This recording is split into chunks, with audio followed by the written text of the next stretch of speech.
Mesdames, Messieurs, chers invités, je voudrais très sincèrement vous remercier d'être parmi nous aujourd'hui. Je vous souhaite la bienvenue au CNCR dans l'antre des paysans et plus particulièrement à la directrice régionale du CECI que nous recevons pour la première fois au niveau du siège. C'est un énorme plaisir pour moi de présider cet important événement où jeunes et leaders du mouvement paysan sénégalais se côtoient. C'est une preuve de l'importance que le CNCR accorde aux jeunes. Ces derniers représentent la principale force de travail en milieu rural et jouent un rôle important, central dans l'exploitation familiale. Cependant, les jeunes paysans sont aujourd'hui confrontés à plusieurs problèmes, notamment l'accès aux fonciers et aux moyens d'exploitation, leur manque de responsabilisation dans les exploitations familiales et l'insuffisance de leur intégration dans nos organisations, qui poussent bon nombre de jeunes d'entre eux à abandonner l'agriculture et le milieu rural.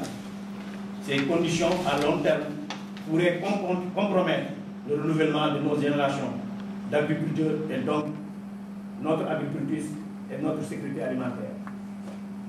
L'intégration des préoccupations des jeunes paysans dans nos activités devient ainsi un enjeu important pour le CNCR. D'autant plus qu'après 20 ans d'existence, l'heure était à la réflexion sur l'avenir du mouvement paysan sénégalais. La question qu'on s'est posée, c'est comment assurer la durabilité du mouvement paysan. La durabilité dans notre vision, la durabilité des idées, la durabilité dans notre force, dans notre façon de faire et la durabilité des hommes et des femmes. La réponse à cette question fondamentale pour le CNCR est partie d'une recommandation du réseau des organisations paysannes et des producteurs de l'Afrique de l'Ouest, le ROPA, en 2006. En effet, le ROPA, en créant un espace réservé aux jeunes dans différentes organisations membres, les 6 années qui ont suivi ont démontré et confirmé au CNCR et le bien fondé de la recommandation du ROPA. Et le 27 juillet 2012, notre collège des jeunes a vu le jour. C'est un espace de réflexion et de concertation ouvert aux jeunes producteurs et productrices.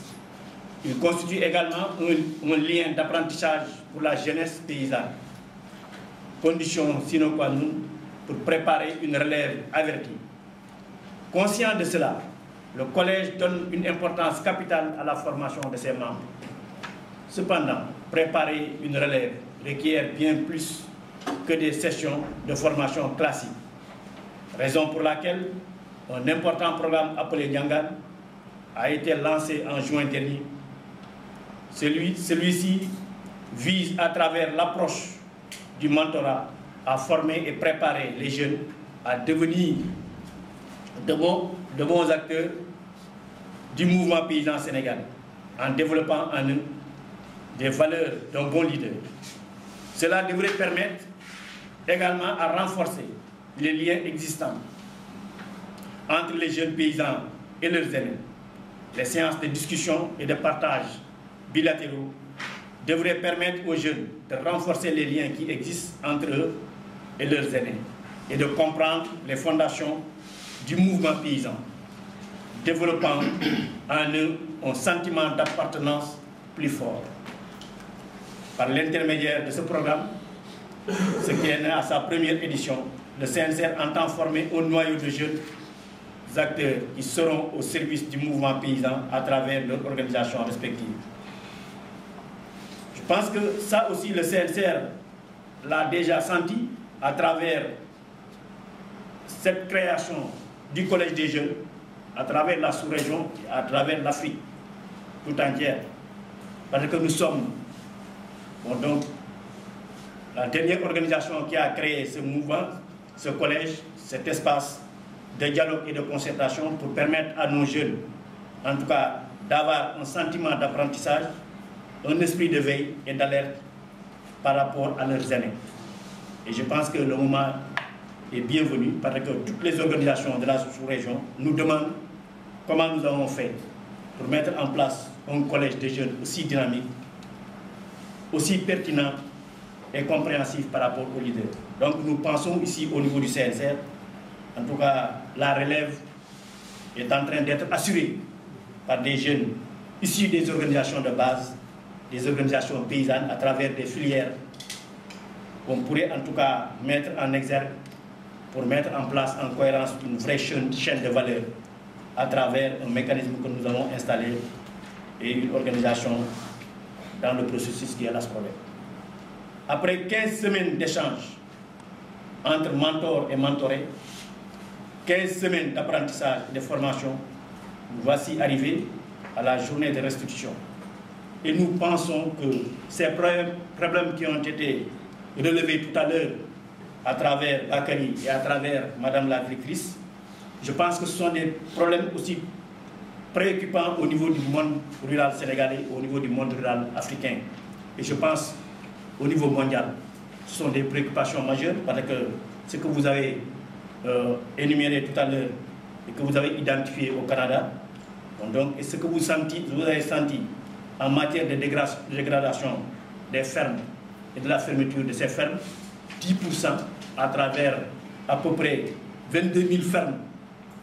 Bon, donc en l'espace de, on pourrait dire, 5 ans, 5 à 6 ans, nous avons aussi cette inquiétude. Bon, donc au niveau de nos pays, parce que là au moins le crédit le taux d'intérêt a un chiffre, tandis que dans nos pays, le taux d'intérêt est à 2 chiffres.